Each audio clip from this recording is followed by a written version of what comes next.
너무 잘 아는 자이 다윗의 마지막 유언입니다. 유언은 거의 죽을 때 가까이 와서 하죠. 뭔가 남겨줄 만한 것이 있을 때.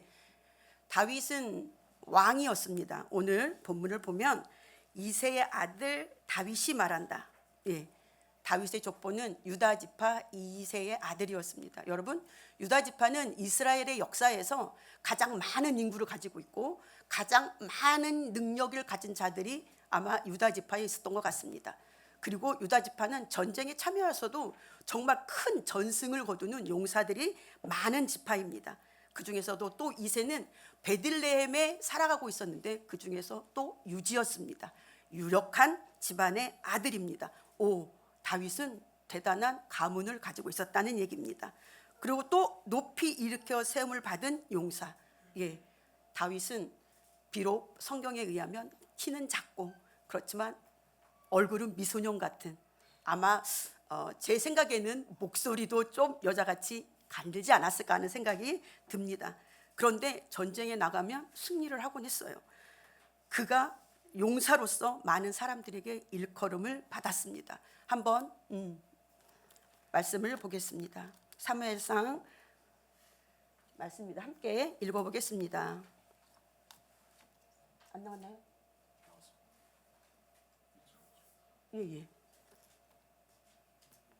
다윗은 사울은 천천히요, 다윗은 만만이다 라는, 전쟁에 참전하고 승리하고 돌아왔을 때 이스라엘에 사는 백성들, 그리고 특히 예루살렘 개선문을 통해서 들어올 때 다윗은 그렇게 칭송을 받았습니다. 물론 이 일로 인해서 사울의 불안감이 고조되기는 했습니다. 이렇게 다윗이 용감한 전사였습니다. 그뿐만 아니라 이스라엘에서 또 아름다운 시를 읽고 또 하나님이 기름 부어 세우신 왕이라고 했습니다. 다윗이 가문이 또 스스로 용맹함이 탁월해서 왕이 된 것이 아니라 하나님이 사무엘을 통해서 기름 부음을 받았기 때문에 그가 왕이 된 것입니다. 사무엘상 18장 17절의 말씀입니다. 띄워주시나요? 없어요? 그러면 본문이, 그럼 아무튼 여러분이 아시는 말씀, 사무엘을 통해서 말제 아들인 다윗이 불려오고 기름을 받게 됩니다. 아마 형제 중에서 가장 비전이 없던 그런 자식이 아니었을까 합니다. 왜냐하면 그의 이새의 아들, 큰아들 엘리압은 사람들이 보기에도 잘생기고 그리고 가문을 책임질 만한 인물이었다고 합니다. 그런데 거기에서 가장 배제되어 있던 다윗, 막내 아들인 다윗이 불려오고 왕으로 기름 부음을 받습니다. 그 후로 그는 왕으로서의 왕족의 길을 학습하고 훈련받은 것은 아닙니다. 언제 그랬냐는 듯이 왕으로서 기름을 부음 받았지만 전혀 상관없이 언제 그랬냐는 듯이 그 일이 있었을까 하지만 성령이 항상 그와 함께 있어 하나님의 마음을, 하나님의 비전을 그에게 계속 주고 있었습니다. 이스라엘의 왕 사울이 범죄해서 그가 왕의 자리에서 쫓겨나고 다윗이 왕으로서의 기름 부음을 받았지만 그는 스스로 교만하여서 또는 사울이 잘못하는 것들을 보면서 반역해서 왕이 된 것이 아닙니다. 본인이 알지도 못하고 의식하지도 못했는데 그가 불려와서 그냥 기름 부음에 받았던 것입니다. 특별해서 왕이 된 것이 아니라는 거예요. 우리도 살아가면서 우리가 특별해서 예수님이 우리를 불러주셨을까? 뭐가 대단한 게 있을까? 다윗처럼 가문이 특출나서 또는 그가 가지고 있는 인간적인 재능이나 능력이 탁월해서 불러준 것이 아니라는 얘기입니다. 하나님에 의해서 우리가 불림을 받았습니다. 선택함을 받았습니다. 그래서 이렇게 양지아 자매님이 사랑하는 주님이 꿈꾸신 교회에 우리 형제 자매들이 된 것입니다. 자, 2절에 주님의 영이 나를 통해서 말씀하시니 그의 말씀이 나의 혀에 담겼다. 이 말씀은 그가 예언자라는 것입니다. 성령이 그 입을 주장해서 하나님의 뜻을 전하는 자, 자신의 삶뿐만 아니라 이스라엘의 역사도 그리고 그 후대에 이어질 왕들의 역사도 예언을 통해서, 그리고 예수님에 대한 말씀도 다윗의 예언을 통해서 하시게 됩니다. 3절, 이스라엘의 하나님이 말씀하신다. 이스라엘 반석께서 나에게 이르셨다. 모든 사람을 공의로 다스리는 왕, 하나님을 두려워하면서 다스리는 왕은 구름이 끼지 않는 아침에 떠오르는 아침 햇살과 같다. 여러분, 다윗의 인생이 그가 왕으로서 기름 부음 받고 많은 고난과 역경과 시련과 인내와 환난을 통해서 왕으로 등극을 했습니다. 그런데 그 모든 것들은 다 어디로 갔는지는 알 수 없고, 하나님이 그에게 축복하시는 건 뭐냐? 네가 나를 경외한다. 네가 하나님을 경외함으로 백성을 다스린다입니다. 그가 용사로서 용맹을 가지고 전쟁에 나가서 승리하지만 그것으로 백성의 인심을 사는 것이 아닙니다. 그리고 그의 가문이 유다 지파로서 아버지의 빵빵한 가문이긴 하지만 그 가문의 사람들이 그를 돕고 그것 때문에 그가 왕의 지위를 유지하고 있는 것은 아닙니다. 하나님이 인정하시기 때문에, 하나님이 그가 하나님을 인정하고 두려워하면서 백성을 다스리기 때문에 하나님은 그를 칭찬하는 것입니다. 마치 맑은 아침의 햇살 같다. 여러분 한번 생각해 보세요. 아주 청명한 아침, 자고 일어났는데 창문을 쫙 열었는데 날씨는 맑고 하늘은 푸고 해가 쫙 내리비치는 그 아침, 모든 사람을 기분 좋게 합니다. 이 햇빛을 보고 기분 나쁘다고, 아우 짜증나, 오늘 왜 이렇게 기분이 날씨가 좋은 거야, 이럴 사람은 없죠. 예, 그렇게 청명한 햇살, 그리고 또 뭐라고 말씀하십니까? 비 온 뒤에 땅에서 새싹을 돋게 하는 햇빛이라고 말씀하십니다. 아무것도 아닌 것 같은 광야 같은 그 땅에서 비가 한번 쫙 내리고 나니까 어때요? 무엇인가가 초록초록하게 올라옵니다. 색싹들이 올라오는 것입니다. 아무것도 아니었던 그 땅에서 생명들이 자라나고 또 많은 과일들로 인해서 사람들에게 기쁨과 또 유익을 주게 된다는 얘기입니다. 다윗의 다스림이 그렇게 많은 사람들에게 하나님을 경외하고 하나님의 의를 드러내는 그 통치를 통해서 그는 많은 사람들에게 상처에서 치유해주고 또 어때요? 함께 할 수 있는 마음들을 얻어내는 것입니다. 여러분, 예수님이 바로 이러한 분입니다. 어둠이었던 그 땅, 또 그리고 상처뿐인 인생들에게 찾아와 주셔서 그 하나님의 공의, 하나님의 의, 그 사랑으로 우리에게 어때요? 햇빛같이 밝게 비춰주는 것입니다. 여러분들, 어둠이 빛으로 바뀌고 또 사망이 생명으로 바뀌고 또 자라나고 감사하는, 그래서 건강하게 마치 정말 내가 원래 그랬던 것처럼 모든 절망과 아픔들은 사라지고 우리는 행복한 삶을 살아가게 되는 것입니다. 여러분, 말라기서 4장 2절을, 여러분 성경을 있으시면 4장 2절을 함께 찾아서 읽어보겠습니다. 말라기서 4장 2절입니다. 자, 함께 읽어보겠습니다. 그러나 내 이름을 경외하는 너희에게는 의로운 해가 떠올라서 치료하는 광선을 바라라.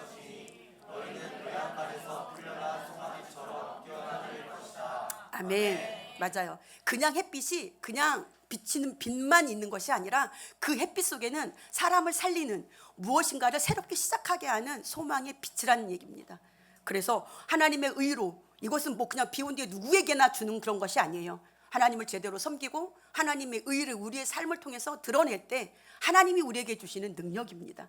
그래서 여러분들이 있는 가정이, 여러분들이 있는 어때요? 직장이, 사업장이 내가 하나님을 경외하고 그의 거룩함으로 그의 사랑으로 섬기고 살아가게 된다면 내 가정이 변하고 내 자녀들이 변하고 내 사업장이, 내 직장이 변한다는 얘기예요. 내가 죽음의 사람이었는데 예수님을 믿고 나서 생명의 사람이 되었더니 내가 있는 곳마다 살아가는 곳마다 그렇게 살아낼 수 있는, 살아가게 하는 힘이, 그 능력이 우리에게 주어지는 것입니다. 아멘.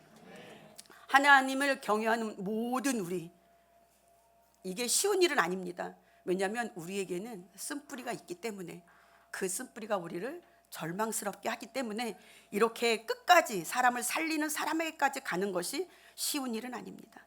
그런데 우리를 앞서가신 예수님이 있잖아요.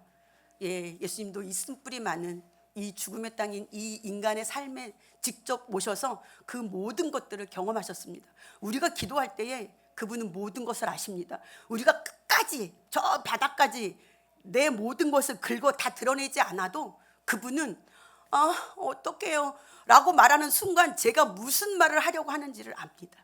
우리를 너무 잘 아시기 때문입니다. 자, 본문 돌아와서 5절을 또 보겠습니다. 진실로 나의 왕실이 하나님 앞에 그와 같지 아니한가. 이제는 다윗 개인의 삶에서 어때요? 자신의 가정으로 하나님의 살아계심이, 하나님의 의가 확장되어 가는 겁니다. 하나님의 의를 나만 드러내며 사는 것이 아니라 이제는 내 가정이, 내 후손들이, 내 왕실이 그렇게 하나님을 섬기며 살아간다는 얘기예요. 그래서 하나님 앞에, 하나님 보세요, 내 자녀들이잖아요. 하나님 보세요, 우리 집안이에요. 나를 살리시고 여기까지 나를 지키시고 인도하셨는데 저도 또한 그 은혜를 잊지 않고 이렇게 살리는 사람이 되었습니다. 하나님이 주시는 능력 가운데 사람들이 살아나고 있습니다. 환경이 바뀌고 있습니다. 이렇게 자랑할 수 있기를 바랍니다. 하나님이 나로 더불어 영원한 언약을 세우시고 만사에 아쉬움 없이 잘 갖추어 주시고 견고하게 하셨으니, 여러분, 저는 제 아들과 함께 조선의 많은 역사와 왕들에 대해서 얘기할 기회가 있었습니다. 그 많은 왕들의 이야기 중에 잘한 왕, 어떤 왕 막 이렇게 얘기하는 중에 정조까지 오게 됐어요. 정조까지 왔을 때, 야, 걔는 참 사도세자의 아들이잖아. 뭐가 있어요? 쓴뿌리, 누구도 부정할 수 없는 역사에 기록된 그런 정말 절망스럽게 살아갈 수밖에 없는, 그는 그 환경을 가지고 있네. 야, 참 안 됐다. 야, 어쩌면 그리고 자식 낳기가 그렇게 힘들어? 무수리하고 사랑하면서 겨우 아들 하나 얻었네? 막 이제 그런 얘기들을 나누었어요. 근데 저희 아들이 하는 말, 가만히 이러고 듣고 있다가, 엄마, 정조에 대해서 그렇게 말하지 마. 뭐 왜? 맞아, 그 누구나 다 아는 사실이잖아. 내가 알기로, 내가 이해하기로는 조선의 많은 왕들 중에서 정조만큼 불쌍한 사람이 없어 라고 얘기를 해주더라고요. 그런데 그 아이의 표정, 그 아이의 마음이 제가 이렇게 보는 순간 느껴졌어요. 아, 쟤는 정조를 인간으로서 제대로 이해했구나. 아, 그 마음이 어떠한지를 저한테 이렇게 다가오게 되더라고요. 정조는 정말 많은 역사의 기록들에서 정조 대왕으로 불릴 만큼 그가 가지고 있는 사도세자라는 핸디캡에서 벗어날 수 있을 만큼 그보다 더 월등한 많은 업적을 가지고 있습니다. 그러나 개인적으로는 어때요? 아버지라고 하는 그 사도세자, 많은 사람 여러 가지 이해관계가 얽혀서 죽을 수밖에 없었던 그 아버지의 아들로서 얼마나 많은 가슴 한켠에 치유할 수 없는 그 아픔들을 가지고 평생, 걔가 무엇을 잘해도, 여러분, 그 수십 년간 정치에 온 나이 많으신 정치인들 사이에서 좋게 평가되었겠습니까? 그러니 얼마나 마음이 불편하고 긴장된 인생을 살았겠습니까? 그럼에도 그가 견뎌내는 것입니다. 여러분, 그 일들은, 고난이 오고 인내하고 이런 일들은 끊임없이 우리에게 반복적으로 옵니다. 우리가 고난이 왔을 때 이겨내고 또 고난이 왔을 때 이겨내고, 이것을 몇 번 해야 될까요? 우리가 살아가는 동안에 뭐 700번에 또 700번? 얼마? 우리의 인생이 다 할 때까지인 듯합니다. 조금 평안한가 싶으면 또 다른 것들이 또 옵니다. 도대체 언제 끝날까? 이러는 우리의 삶. 그럼에도 불구하고 주님이 우리의 소망 되시고 나를 지키시고 보호하시기 때문에 지금까지 살아가고 있습니다. 이 마음이, 내가 우리 아들이 정조를 이해했던 그 마음이 저에게 오고, 그리고 제가 성경을 이 부분을 읽을 때 다윗에 대한 이해가 조금 바뀌었습니다. 다윗도 이스라엘 역사에서 어때요? 초대 사울 다음에 그 왕위를 이어받은 다윗 왕이 정복왕입니다. 끊임없는 전쟁을 통해서 이스라엘의 영토를 확장한 왕이에요. 근데 그의 성경을 읽으면서 그가 해피엔딩의 인생을 살았다 이런 말씀이 없습니다. 그가 많은 그 중전들과 후궁들과 첩들과 많은 아들과 딸들 사이에서 행복한 인생을 살았더라. 욥기 마지막 부분 아시죠? 그 많은 고난 끝에 하나님이 복을 주셔서 그는 정말 당대에 가장 큰 부자였고 가장 예쁜 딸들을 두는, 그런 복을 받았다. 이게 아닙니다. 아니, 하나님이 내 마음과 딱 맞아. 그게 다윗이야. 이렇게 말씀했는데도 불구하고 그의 인생은 성경 어디를 들춰봐도 나는 행복한 인생을 살았다. 나는 하나님이 주시는 큰 복으로 살 만큼 다 살았다. 이런 대목이 없었습니다. 성경을 볼 때 마치 정조와 같은 마음이 제가 다윗에 갖는 마음이 되었습니다. 아, 그렇지.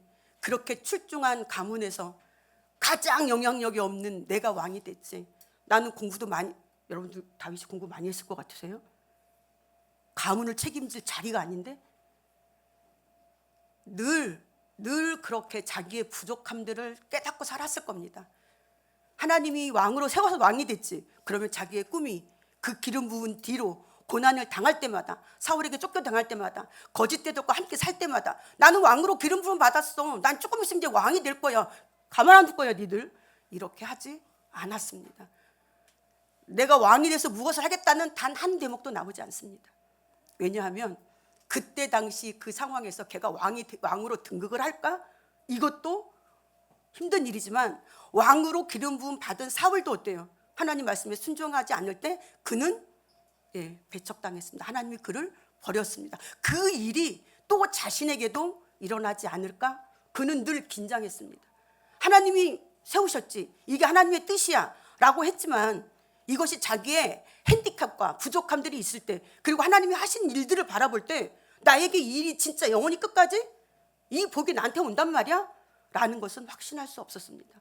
근데 정말 놀랍게 하나님이 너무 세심하게 다윗의 그런 말씀을, 그런 마음을 살핍니다. 아, 얘는 내가 많은 것을 주어도 늘 마음 한켠에 불안함이 있구나. 물론 하나님 그런 말씀을 안 하셨지만 제가 이해하는 다윗의 상황을, 이렇게 많은 것들을 주어도 얘는 늘 자신이 연약함이 있어서 늘 무엇 때문에 긴장하고, 그래서 늘 정치판에서도 어때요? 내가 그 가문을 이끌던 장남이 아니기 때문에 쉽지 않습니다. 12지파의 그 수장들을 데리고 정치하는 게 쉬웠겠습니까? 쉽지 않습니다. 거기서 견뎌내는 것은 하나님이 그에게 약속을 해주셨기 때문입니다. 여러분들도 하나님이 주신 약속들이 있을 거예요. 아마 받으신 분들이 있을 겁니다.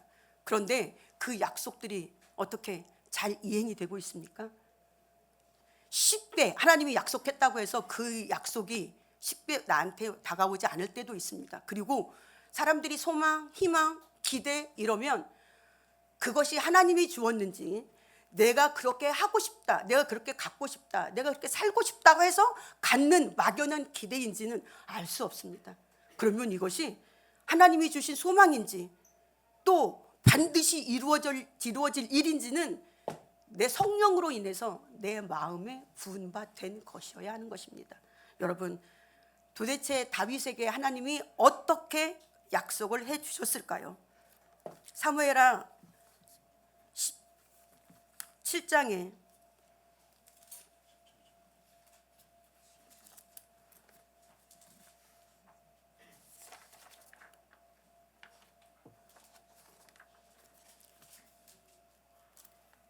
나옵니까? 예.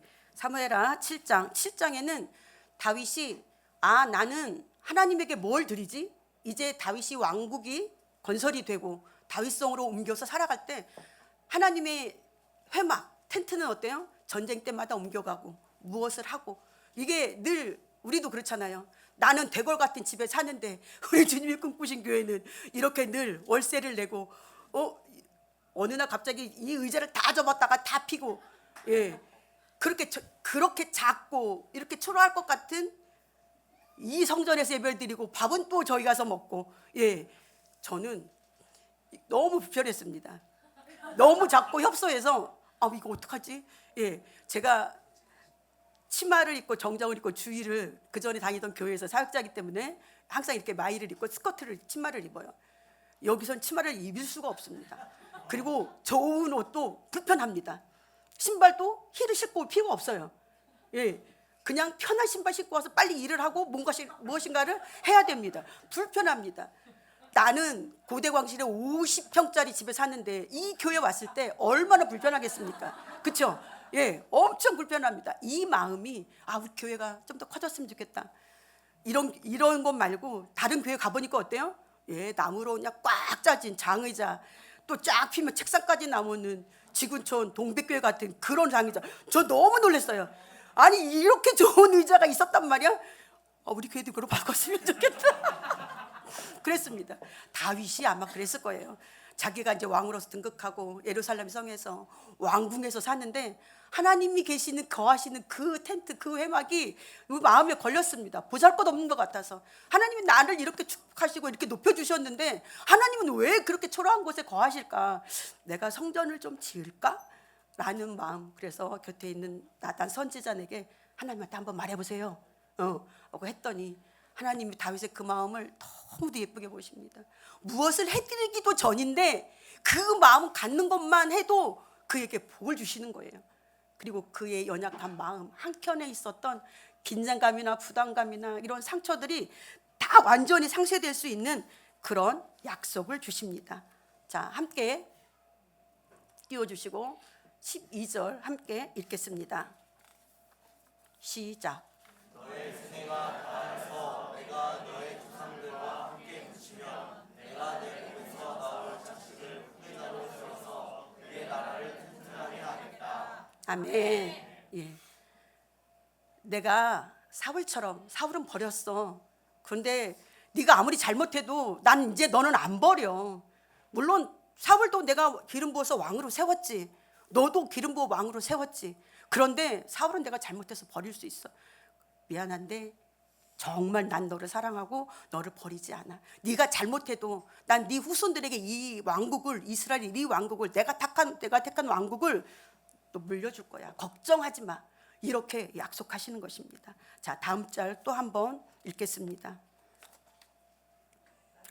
14절 15절 있죠? 예, 함께 읽겠습니다.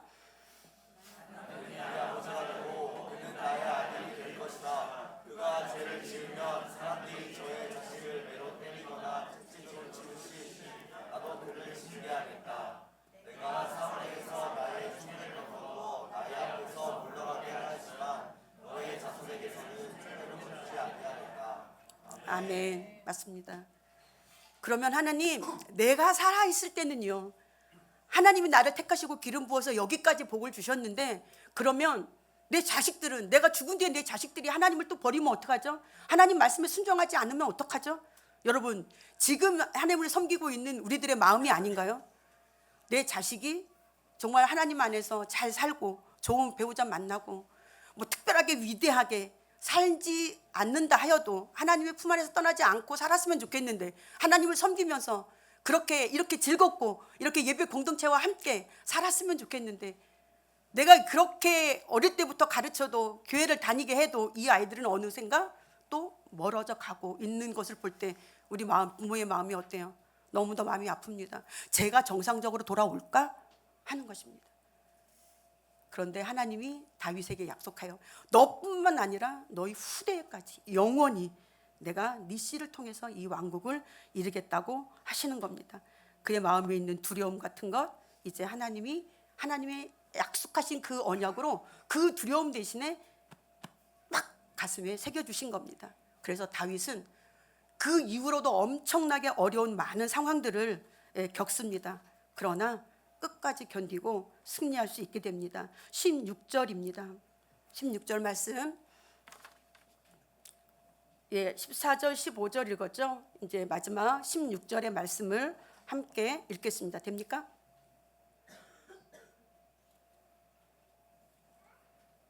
안 돼요? 예.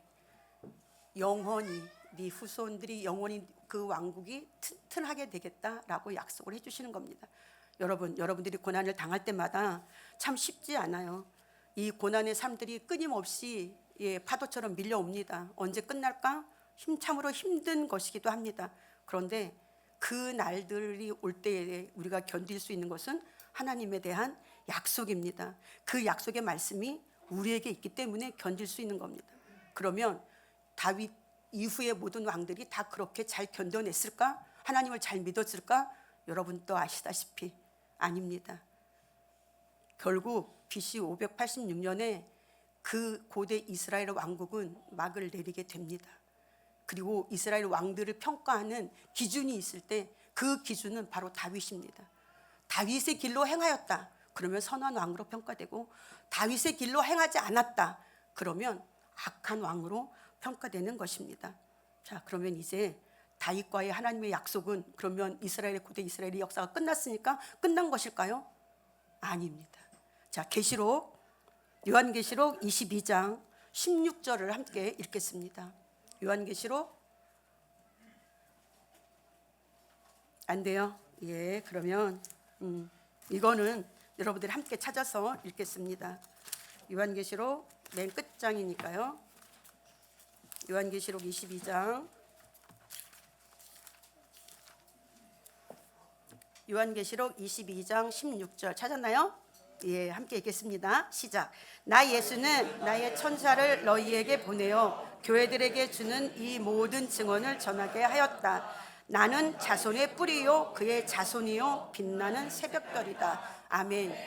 예, 물론 신약에 예수님이 오셔서 시작이 되었지만 지금 다시 또 우리는 오시는 예수님, 오실 예수님을 준비하고 있습니다. 맞습니까?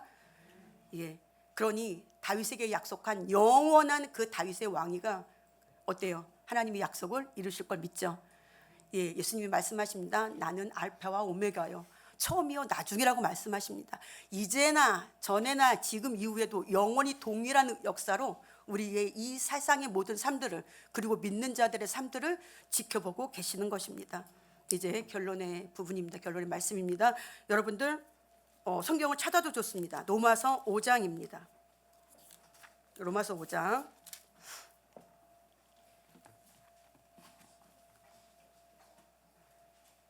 로마서 5장 5절의 말씀부터 보겠습니다. 여러분들이 잘 아는 말씀입니다. 읽겠습니다. 시작. 이 희망은 우리를 실망시키지 않습니다. 하나님께서 우리에게 주신 성령을 통해서 그 성랑을 우리 마음속에 부어주셨기 때문입니다. 아멘. 여러분들이 마음속에 가지고 있는 이 소망, 하나님의 약속, 그것이 막연한 기대로서 내가 하고 싶다, 했으면 좋겠는데 이루어졌으면 좋겠어 라고 해서 막연한 기대가 아니라 환난과 고난 속에서 그것이 하나님, 성령 하나님을 통해서 우리들의 마음에 빡 주어진 것이 되었다면 끝까지 그것을 붙들고 있어야 된다는 얘기입니다. 에게 그게 꿈이야?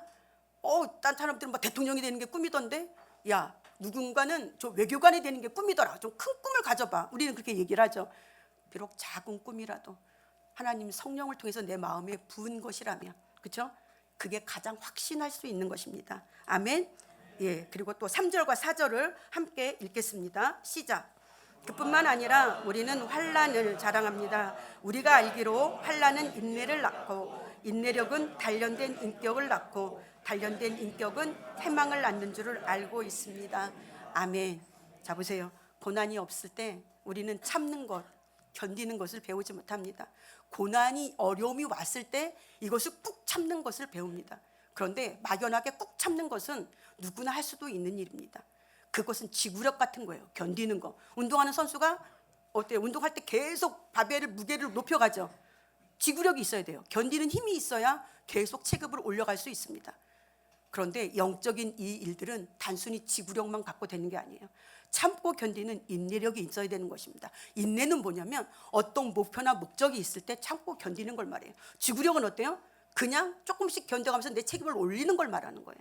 그런데 인내력은 참고 견디는데 목적과 목표가 분명히 있다는 얘기입니다. 이렇게 여러분들이 고난이 오실 때 목적과 목표가 분명해야 돼요. 그냥 참아봐. 그냥 지나가봐. 뭐 좋은 일이 있겠지가 아니라 내가 왜 이 고난을 참고 견뎌야 되는가, 분명한 이유와 목적이 있어야 된다는 겁니다. 이렇게 고난을 통해서 우리는 뭘 배워요? 인내력을 배워. 또 인내력은 단련된 인격을 낳는답니다. 정말 너무 사는 게 힘들죠. 이 고난이 언제 끝날까? 얼만큼 더 참아야 될까? 그런데 끝이 있어요, 없어요? 없어요. 왜 없어요? 바로 이것 때문에 그래요. 뭐요? 연단, 단련된 인격. 그냥 참고 견디는 인내만으로는 세상살이에서 성공할 수 있어요. 그저 그렇게 세상을 살아갈 수 있습니다. 그런데 영적인 일을 하는 사람, 영적으로 살아가는 사람에게는 이 연단이 정말 필요합니다. 여러분들 다윗 얘기 다시 돌아가 보면 다윗이 어때요? 우리아의 아내 밧세바를 그냥 문으로 뿅 가가지고, 그쵸? 자기의 정욕이에요. 안목의 정욕. 그냥 남의 여자를 데리고 왔네요. 그리고 나서 데려온 것으로 끝난 것이 아니라 어떻게 하면 저 남편을 없애버리고 내가 이 여자를 차지할까? 결국 정쟁에 나가 있는 우리아를 고의적으로 계획을 하고 스스로 그 욕심을 내서 결국 살인죄를 범하고 맙니다. 여러분, 그리고 밧세바를 데리고 왔지요. 이것이 그의 죄이자 약점입니다. 여러분, 자기 전쟁에 나간 장군의 아내를 데려다가, 그쵸? 강간을 하고 또 남편을 죽이는 그 죄, 회개는 했지만 하나님이 용서는 하셨지만 그 죄는 자기의 약점이 돼요. 그래서 자기가 무슨 일 할 때마다 여러분 상상해 보세요. 뒤에서 아유 잘한다, 그래 군대 나간 지 장군의 마누라를 데려다가 저렇게 하고 싶냐? 내가 아무리 좋은 일을 해도 그 뒤에서 나를 비방하는 사람들은 그 얘기를 합니다. 그럼 어떻게 돼요? 때려쳐요? 아 그래, 더럽고 취소해서 못 해먹겠는데 때려쳐요? 때려치고 도망가요? 아니면 그렇게 말하는 사람들을 마음에 안 든다 다 때려 죽여요? 잡아서 가두어요? 그렇게 할 수 없잖아요. 죄를 인정해야지. 그건 내 잘못이야. 내가 잘못했지. 하나님 앞에 잘못했고 백성들 앞에 잘못했고 우리아를 죽여서 잘못했지. 씻을 수가 없는 죄이지. 그런데 어떻게 해요? 또 하루를 살아가야죠. 또 1년을 계획하고 나를 이끌어 가야 되잖아요. 나의 죄가 나의 약점이 되는 것을 인정을 해야 돼요. 우리 안에 예수 그리스도를 통해서 구원을 얻고 내 삶이 자유한 인생이 됐어요. 그렇지만 내 안에는 정말 뿌리 뽑아도 뽑아지지 않는 죄의 욕정들이 있고 안목의 정욕들이 있고 끊임없이 남보다 높아지고자 하는 교만의 마음들이 있습니다. 이걸 인정하셔야 돼요. 나는 예수 믿고 나서 모든 죄 다 사함받았어. 없어, 그런 것들이. 나는 안 생기더라고. 천만의 콩떡이에요. 왜 안 생겨요? 죽을 때까지 생깁니다, 이거. 그렇기 때문에 그런 비방과 구설수 끊임없이 들 때 뒤통수에서 또는 앞에서 그 할아버지 정치인들 가만히 있겠어요? 안 되옵니다, 전하. 끊임없이 그럴 때 그 전에 밧세바가 무엇을 했는데 어때요? 이딴만한 대못을 쾅 찌릅니다. 견뎌야 돼요. 이게 바로 연단입니다. 연단은 우리들의 마음과 심령과 관계가 있어요. 내 심령이 무너지면 어때요? 무너지는 겁니다. 그냥 어려운 일, 고난이 왔을 때 참고 견디는 거 할 수 있어요. 내 심령에, 내 인격에, 내 죄를, 내 가문을, 내 자녀들을 놓고 뒤에서 비방하며 너는 안 된다고 말할 때 그때 어때요? 인정하고 그 고비들을 또 연단으로 받아들여서 가야 돼요. 그럼 이 연단은 한 번이면 될까요? 아니에요. 이것 또한 여전히 영적으로 살아가는 우리는 끊임없이 고난과 인내와 연단을 받아야 된다는 겁니다. 그리고 그래도 남아있는 하나님이 우리에게 성령으로 인쳐주셔서 심령으로 부어주신 소망, 그것들만 우리들에게 남는 것입니다. 아멘. 그것이 바로 하늘 소망이고 예수님입니다. 여러분, 쉽지 않는 인생 중에 우리가 인정하고 뿌리 뽑아야 될 것들이 있습니다. 죄를 고백하고 많은 사람들의 모든 구설수와 뒤통수에서 하는 험담들과 있을 수 있습니다. 그럼에도 불구하고 하나님이 나에게 주신 약속, 그 약속을 포기하면 안 됩니다. 왜요? 하나님이 나에게 주신 사명이거든요. 우리 장유성 목사님 보실래요? 이렇게 조그만 교회에서 그 고등학교 때 주신 그 사명 그 붙들고 여기까지 남들이 뭐라 하든 구설수 오르고 또 어때요? 뒷담화 많이 하죠. 뭐 이단이니 아니니까지 갑니다. 그런데 어때요? 마음의 연단을 많이 받으셨기 때문에 그것들을 견디고 또 견뎌왔기 때문에 그 약속이 하나님이 주신 성령을 통해서 내게 부으신 약속이라는 확실한 소망이라는 것을 믿기 때문에 500명 부흥하지 않아도 1000명으로 대형교회가 되지 않아도 갈 수 있는 겁니다. 오늘을 사는 여러분 청년들은 더 힘들 수 있어요. 40대 50대의 예수를 믿은 사람들은 기간이 짧습니다. 연단까지 가서 큰일을 하기가 쉽지는 않아요. 근데 청년들은 어때요? 평생을 예수를 믿으면서 언제 또 70에도 80에도 쉽지 않습니다. 그러나 이런 것들을 견디고 나면 여러분들은 세상을 구원할 리더가 되어 있는 것입니다. 영적인 리더. 전 세계 열방으로 복음을 전하고 사람들을 살리는 의사가 될 수도 있고요, 선교사가 될 수도 있고요, 모든 나눔들을 통해서 하나님의 나라를 확장시켜 갈 수 있는 리더가 될 수 있습니다. 쉽게 되는 거 아니에요. 쉽게 되는 일은 세상에 아무것도 없습니다. 여러분들 포기하지 마십시오. 진짜 예수님이 오실 그날까지. 계시록 22장의 말씀, 나는 다윗의 뿌리였어요. 다윗이 나로부터 났거든요. 그렇지만 나는 다윗의 자손이에요. 라는 예수님의 인정, 그리고 확신, 다윗에게 주시는 그 엄청난 복, 예수님이 이 땅에 구원자로서 오셨고 앞으로 다시 오실 재림의 예수님, 그분이 다윗의 후손이라는 겁니다. 여러분의 몸을 통해서 난 자녀들 생각해 보세요. 어제 결혼한 새신랑 신부에게서 날 자식들, 그 자손들이 세상을 구원할 자가 되지 말라는 법이 있나요? 없습니다. 그런데 고난과 인내와 연단을 겪어야만 그 소망이 확실한 것으로 주님 올 때까지 붙잡을 수 있다는 것입니다. 여러분들 포기하지 마세요. 청년들 끝까지 견뎌보세요. 할 수 있습니다. 저는 저를 통해서 이루실 하나님의 나라를 기대합니다. 아이고 이제 60이라며 뭘 할 수 있는데, 예수님이 끝까지 견디면 저도 견딥니다. 왜냐하면 우리만 하나님을 믿는 게 아니에요. 우리가 하나님을 믿는 믿음으로 살아가지만 여러분만 하나님을 믿는 거 아니에요. 여러분만 예수님 기다리는 거 아니에요. 그분들도, 하나님도 우리를 믿습니다. 우리를 믿기 때문에 기다리시는 거예요. 하나님의 나라를 우리를 통해서 이루셔야 하기 때문에 우리를 기다리고 또 기다리고 훈련시키고 또 교육시키고 이러는 겁니다. 얼마나 행복합니까? 그렇죠? 이렇게 함께 가는 가족들이 있어서, 이렇게 함께 예배하는 동력자들, 동지들이 있어서 얼마나 행복합니까?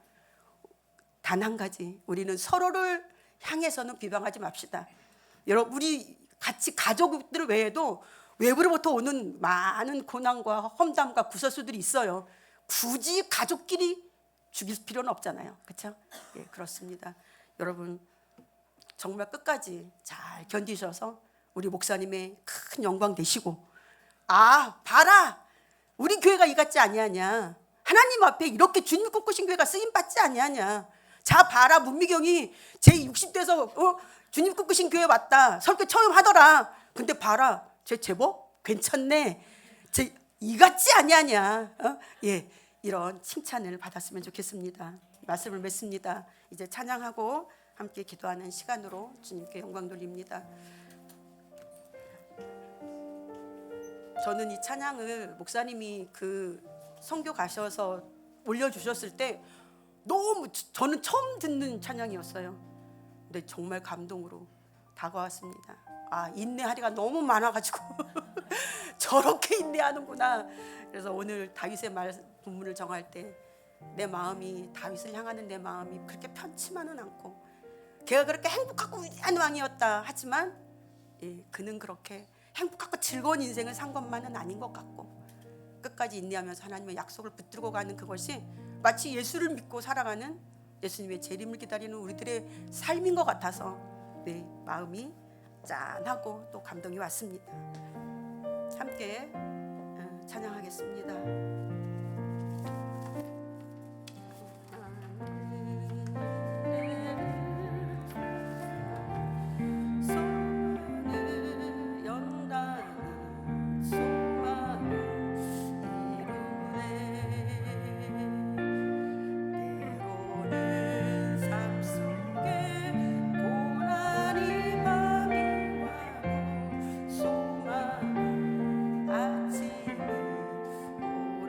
고난은 인내를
말씀을 믿으면 주님, 내가 그 약속을 이루실 것을 믿습니다. 나를 통해서 이루실 하나님의 나라를 기다립니다.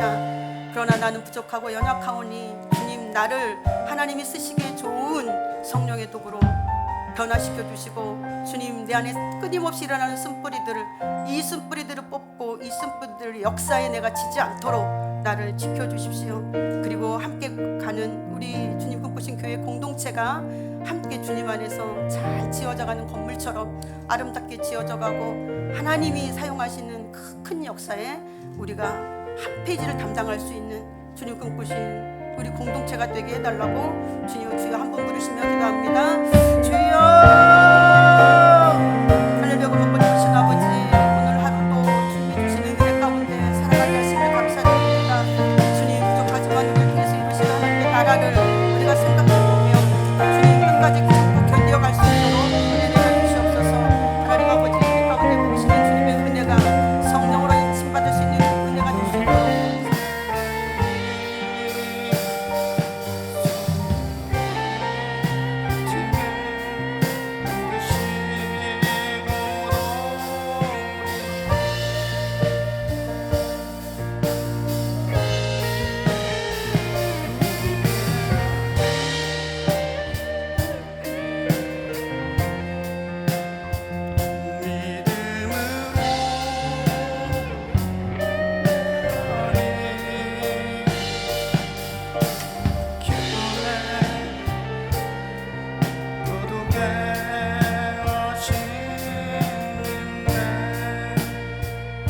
하나님 아버지, 우리 목자로 세워주신 하나님, 저들 가운데 힘과 능력과 지혜 주시고 또 성령 충만함으로 사역들을 잘 감당해낼 수 있도록 축복하여 주시옵소서. 이제는 우리 구주 예수 그리스도의 은혜와 하나님 아버지 놀랍고도 지극하신 사랑과 성령님의 감화와 감동교통 충만하심이 오늘 말씀처럼 더 인내함으로 주님의 나라를 소망하는 우리 모든 하나님의 사람들을 위해 이제부터 영원토록 함께 하시기를 간절히 축복하며 기도하옵나이다. 아멘.